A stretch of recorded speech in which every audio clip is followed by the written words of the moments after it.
Welcome to Kenton's videos. Enjoy the video. You begin by creating a project folder and opening it in Visual Studio Code. This gets you straight to work. Once done, create index. HTML and choose whether to use the CDN or local files. CDN is fastest, local gives offline control.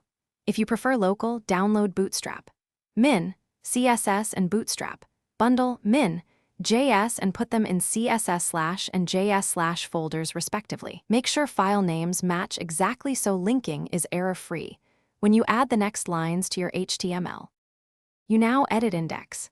HTML, inside head add a link rel equals stylisheet href equals CSS/ Bootstrap. Min, CSS so CSS loads before rendering, this avoids FAUC. Once done, place script src equals JS/ Bootstrap. Bundle. Min, JS/script just before /body, that ensures DOM is ready when JS runs.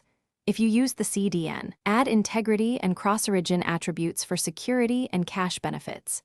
Make sure relative paths reflect your full. You're almost done. Run live server or open index. HTML in a browser and test buttons, navbars, and modals. Once done, inspect with DevTools. The console shows JS errors and network shows failed file loads. If a component fails, make sure Bootstrap. Bundle. Min. JS, which includes Popper, is loaded and that your CSS path is correct. A key troubleshooting tip: if styles don't appear, clear the browser cache and confirm the file path spelling and folder case exactly match what you linked.